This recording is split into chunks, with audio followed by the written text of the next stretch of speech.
हम एक अरसे से ये शोर सुन रहे हैं, हिंदुस्तान को इस चीज से बचाओ, उस चीज से बचाओ। मगर वाकया ये है कि हिंदुस्तान को उन लोगों से बचाना चाहिए जो इस किस्म का शोर पैदा कर रहे हैं। हिंदुस्तान को इन लीडरों से बचाओ जो मुल्क की फिजा बिगाड़ रहे हैं और अवाम को गुमराह कर रहे हैं। कलम के ये बोल बेखौफ उर्दू लेखक सआदत हसन मंटो के हैं, जिनको झूठी दुनिया का सच्चा अफसाना निगार कहा गया। एक ऐसे अफसाना निगार जिन्होंने जिंदगी को एक बाजी की तरह खेला और हार कर भी जीत हासिल की। लोग उर्दू शायरी को अगर गालिब के हवाले से जानते हैं तो फिक्शन के लिए सआदत हसन मंटो का नाम सबसे पहले आता है। वो हिंदुस्तान पाकिस्तान बंटवारे पर सबसे बेहतरीन लिखने वालों में से एक रहे, लेकिन उसके बाद भी सआदत हसन मंटो को एक बदनाम और बेशर्म लेखक क्यों कहा गया?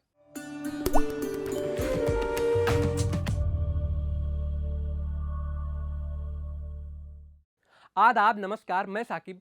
अल्फाज के इस एपिसोड में आज हम बात करेंगे उर्दू कहानियों के मशहूर लेखक सआदत हसन मंटो की। लेकिन उससे पहले एक अपील, अगर आप गैर ज़रूरी खबरों के शोर में ऐसे ज़रूरी जज्बात सुनना चाहते हैं, ज़िंदगी को संवारने वाले साहित्य और अदब का संग चाहते हैं, तो द क्विंट के मेंबर बनिए। इसके लिए वीडियो के डिस्क्रिप्शन में दिए गए लिंक पर क्लिक करें। 11 मई 1912 को पंजाब के लुधियाना में जन्मे सआदत हसन मंटो को एक बदनाम, बेशर्म और बेखौफ लेखक कहा गया। इसकी वजह थी कि उन्होंने अपनी कलम हमेशा सीधी रखी और कभी भी किसी के तारीफों के पुल नहीं बांधे। इंकलाब के अफसाने लिखे, बंटवारे की त्रासदी के किस्से लिखे, औरतों से लेकर मजलूमों के दुख दर्द और उनकी मजबूरियां भी उनकी कहानियों का हिस्सा हैं। मंटो अलीगढ़ मुस्लिम यूनिवर्सिटी में पढ़ाई करने के बाद साल 1936 में मुंबई चले गए। वो खुद को चलता फिरता बॉम्बे कहा करते थे, लेकिन 1947 में हुए बंटवारे के बाद उन्हें बॉम्बे छोड़ना पड़ा और उन्होंने पाकिस्तान का रुख किया। मंटो ने हिंदुस्तान के बंटवारे की तारीख को अपनी कलम से बेहद शानदार तरीके से बयान किया है। वो लिखते हैं, मेरे लिए ये तय करना नामुमकिन हो गया है कि दोनों मुल्कों में अब मेरा मुल्क कौन सा है। बड़ी बेरहमी के साथ रोज जो खून बहाया जा रहा है उसके लिए कौन जिम्मेदार है। अब आज़ाद हो गए हैं, लेकिन क्या गुलामी का वजूद खत्म हो गया है? जब हम गुलाम थे तो आज़ादी के सपने देख सकते थे, लेकिन अब हम आज़ाद हो गए हैं, तब हमारे सपने किसके लिए होंगे? सआदत हसन मंटो के ऊपर कई कहानियों को लेकर मुकदमे भी चले। इस लिस्ट में उनकी कहानी काली सलवार, ठंडा गोश्त, बू, धुआं और ऊपर नीचे और दरमिया शामिल है। उन पर कई बार अश्लीलता के मुकदमे चले और पाकिस्तान में 3 महीने की कैद और 300 रुपए का जुर्माना भी हुआ। दायर मुकदमों से लड़ते लड़ते मंटो की जिंदगी निकल गई, लेकिन ये मुश्किलें ना तो उनका हौसला तोड़ सकीं और ना ही उनकी कलम खामोश हुई। मंटो कहते हैं कि हर उस चीज़ के बारे में लिखा जाना चाहिए जो हमारे आसपास हो रही है। कहा जाता है कि मंटो एक ही बैठकी में एक कहानी पूरी कर देते थे। उन्होंने अपने साहित्यिक जीवन में 270 अफसाने यानी कहानियाँ, 100 से ज़्यादा ड्रामे, फिल्मों की कहानियाँ, संवाद और ढेरों नामवर और गुमनाम शख्सियात के रेखाचित्र लिखे। मंटो ने ठंडा गोश्त पर चलने वाले मुकदमे की पूरी जानकारी ठंडा गोश्त नाम से छपने वाले कहानी संग्रह की प्रस्तावना में जहमत मेहर दरख्शां के नाम से लिखा है। वो लिखते हैं कि जब मैं भारत की नागरिकता छोड़कर जनवरी 1948 में लाहौर आया तो मेरी मानसिक स्थिति 3 महीने तक अजीब रही। मुझे समझ में नहीं आता था कि मैं कहाँ हूँ, भारत में या पाकिस्तान में। बार बार दिमाग में उलझन पैदा करने वाला सवाल गूंजता, क्या पाकिस्तान का साहित्य अलग होगा? यदि होगा तो कैसे होगा? मंटो कहते हैं कि वह सब कुछ जो अविभाजित भारत में लिखा गया है उसका मालिक कौन है? क्या इसका भी बंटवारा किया जाएगा? क्या भारतीयों और पाकिस्तानियों की बुनियादी समस्याएं एक जैसी नहीं हैं? क्या हमारा देश धार्मिक देश है? देश के तो हम हर हाल में वफादार रहेंगे, लेकिन क्या हमें सरकार की आलोचना करने की इजाज़त होगी? क्या आज़ादी के बाद यहाँ के हालात गोरों की सरकार के हालात से अलग होंगे? कहा जाता है कि मंटो जलियांवाला बाग में घंटों बैठकर अंग्रेजी हुकूमत के तख्ता पलट के ख्वाब देखा करते थे। इसकी वजह यह थी कि मंटो ने 7 साल की उम्र में जलियांवाला बाग खूनी नरसंहार का नज़ारा देखा और उसको अंदर ही अंदर महसूस किया। वक्त गुजरा और बदला, लेकिन शायद मंटो के अंदर से वो दर्द नहीं निकल सका। जब उन्होंने कलम उठाई तो इसी पर आधारित पहली कहानी तमाशा लिखी। तमाशा में वो लिखते हैं, 2-3 रोज से तैयारे स्याह उकाबों की तरह पर फैलाए खामोश फिजा में मंडला रहे थे, जैसे वो किसी शिकार की जुस्तजू में हों। सुर्ख आंधियां वक्तन फवक्तन किसी आने वाले खूनी हादसे का पैगाम ला रही थी। सुनसान बाजारों में मुसल्लह पुलिस की गश्त एक अजीब हैबतनाक समा पेश कर रही थी। वो बाजार जो सुबह से कुछ अरसा पहले लोगों के हुजूम से पुर हुआ करते थे, अब किसी नामालूम खौफ की वजह से सूने पड़े थे। शहर की फिजा पर एक पुरअसरार खामोशी मुसल्लत थी। भयानक खौफ राज कर रहा था। हिंदी सिनेमा के कलाकार सुंदर श्याम चड्ढा और मंटो के बीच अच्छी दोस्ती हुआ करती थी। उनकी दोस्ती के किस्से आज भी मशहूर हैं। साल 1951 में श्याम शबिस्तान फिल्म की शूटिंग कर रहे थे। शूटिंग के दौरान ही घोड़ों के गिरने की वजह से उनकी मौत हो गई। उनकी मौत पर मंटो को बहुत दुख हुआ और उन्होंने लिखा, अप्रैल की 23 या 24 थी, मुझे अच्छी तरह याद नहीं रहा। पागल खाने से शराब छोड़ने के सिलसिले में जेरे इलाज था कि श्याम की मौत की खबर एक अखबार में पढ़ी। उन दिनों एक अजीब व गरीब कैफियत मुझ पर तारी थी। बेहोशी और नीम बेहोशी के एक चक्कर में फंसा हुआ था। कुछ समझ में नहीं आया था कि होशमंदी का इलाका कब शुरू होता है और मैं बेहोशी के आलम में कब पहुंचता हूं।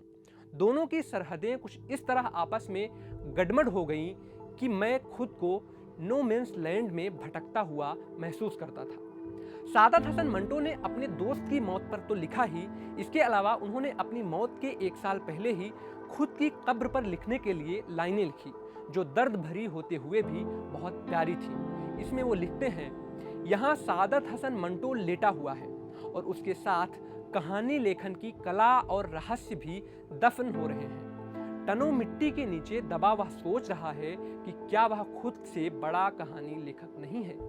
मंटो को और बेहतर तरीके से समझने के लिए हमने बात की जेसीबी अवार्ड से सम्मानित उर्दू उपन्यासकार और जामिया मिलिया इस्लामिया में प्रोफेसर खालिद जावेद साहब से।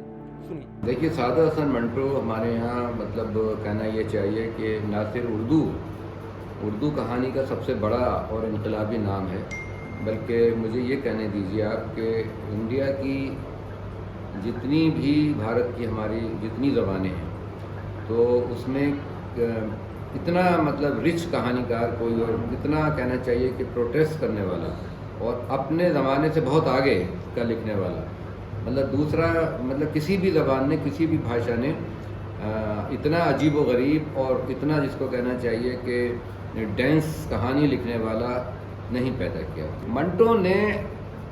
मंटो ने क्या किया है जो कि मंटो के अलावा किसी ने नहीं किया, कि उसने देखिए मजदूरों को भी और किसानों को भी समाज में एक सम्मानजनक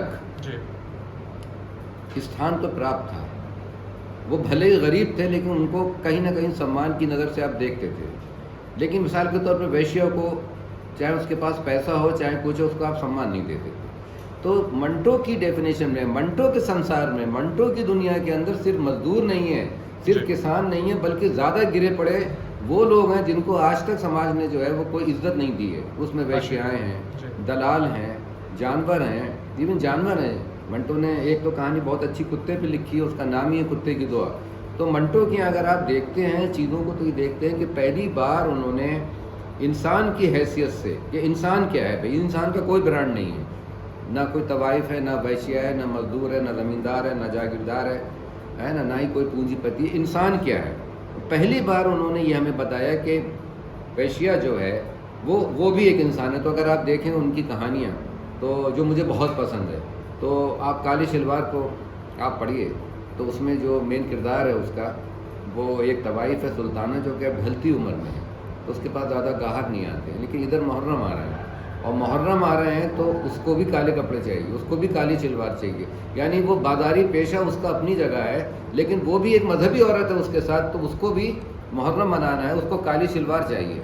और इसमें जिस तरह वो ठगती है और जिस तरह लोग उसको धोखा देते हैं और उसका इस्तेसाल करते हैं, इतनी दिल को छू लेने वाली कहानी भी है और झंझोड़ने वाली भी कहानी है। और वो हमें ये भी बताने वाली कहानी है कि दुनिया में कोई भी चीज़ अच्छी और बुरी नहीं होती है, दुनिया में कोई इंसान अच्छा या बुरा नहीं होता है, हमारी नज़र उसे अच्छा या बुरा बनाती है। मंटो क्या तो ये है कि वो जो वैश्या है, जो वो तवाइफ है, वो आपकी बहन हो सकती है, बेटी भी हो सकती है, बीवी हो सकती है, माँ हो सकती है। यानी एक उस औरत में जिसको हम सिर्फ वैश्या कहते हैं, उसमें कितनी औरतें छुपी हुई हैं, कितने रिश्ते हैं। दूसरी बात ये कि जो कहानियाँ मंटो ने फिसाद के ऊपर लिखी, जो पार्टीशन पे लिखी, तो वो कहानियाँ हमें इस बुरी तरह से झंझोड़ती हैं। और मेरा ख्याल है कि पार्टीशन पे लिखी गई जितनी हिंदुस्तान की किसी भी भाषा में, जो अगर आप 5 या 6 कहानियों का इंतखाब करें, उनको आप सिलेक्ट करें, तो उसमें सबसे ऊपर जो है वो, जैसे मंटो की कहानी ठंडा गोश्त है या खोल दो है।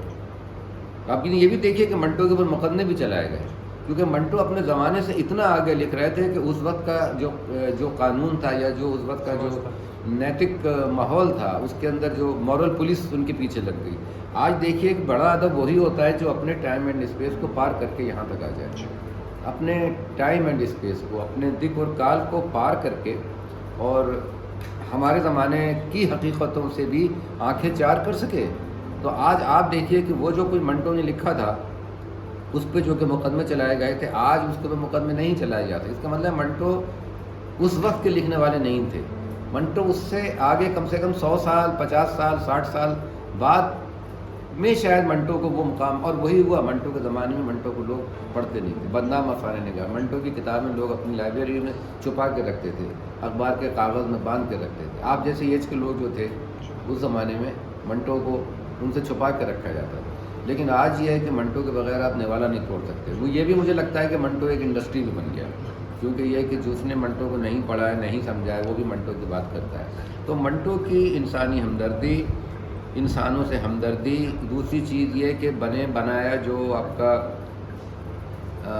अखलाक़ी निज़ाम, या जिसको कि मॉरल सिस्टम कहते हैं, उसको क्वेश्चनिंग करना, और जो हमारी मॉरल वैल्यूज़ हैं, उन मॉरल वैल्यूज़ को एक तरीके से सबवर्ट करना, उनको कटघरे में खड़ा कर देना, जिसमें हम अपने गुनाहों को याद करने लगे। मंटो हमारा अकेला ऐसा अफसाने नगार या कहानीकार है जिसको पढ़ के हमें अपने गुनाह याद आ जाते हैं, दूसरों को। सादत हसन मंटो ने साल 1955 की 18 जनवरी को आखिरी सांस ली। उनको गुजरे हुए ज़माने बीत गए, लेकिन वो अपनी बातों और बागी लहजे के लिए आज भी हमारे बीच जिंदा हैं। ज़माने के जिस दौर से हम गुजर रहे हैं, अगर आप उससे वाकिफ़ नहीं तो मेरे अफसाने पढ़िए। अगर आप इन अफसानों को बर्दाश्त नहीं कर सकते, तो इसका मतलब है कि ज़माना नाकाबिले बर्दाश्त है।